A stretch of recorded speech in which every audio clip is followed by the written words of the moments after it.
অতিরিক্ত মিষ্টি এবং রিচ খাওয়ার পরে মুক্তির উপায়।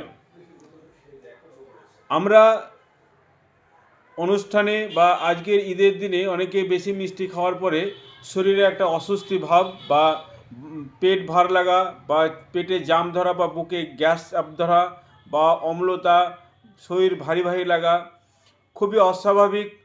এই যে সমস্যা, এই আয়ুর্বেদ শাস্ত্র অনুসারে শরীরকে হালকা এবং স্বাভাবিক করতে কিছু সহজ প্রাকৃতিক উপায় রয়েছে, সেগুলো আজকে আমরা জানব। আপনার পুদিনা চা বা ধনেপাতা ভেজানো জল ঠান্ডা প্রভাব দেয় এবং আপনার অম্লতা কমায়। এতে শরীরকে হালকা করে এবং আপনার গ্যাস কমায়।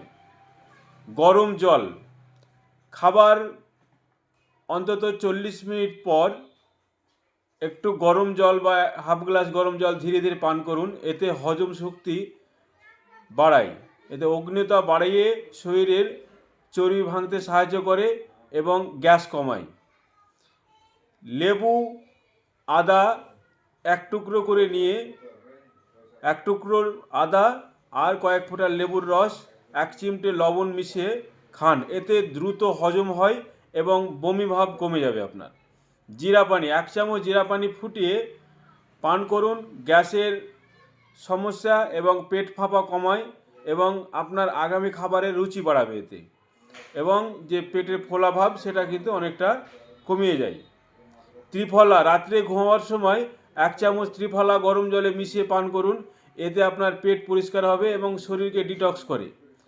আজকের এই যে সমস্যা, অনেকের অস্বস্তি করা ভাব, এইগুলো বেশি খাবারের জন্যে, হঠাৎ করে সারা মাস রোজা রাখার পরে হঠাৎ করে খাওয়ার পরে এই সমস্যাটা বাড়ে।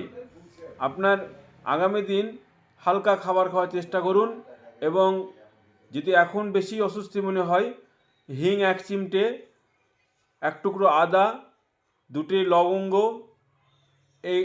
এই কয়েকটি সংমিশ্রণ করে একটু গরম করে চায়ের মতো করে খান। দেখুন কয়েক মিনিটের মধ্যে আরাম পেয়ে যাবেন।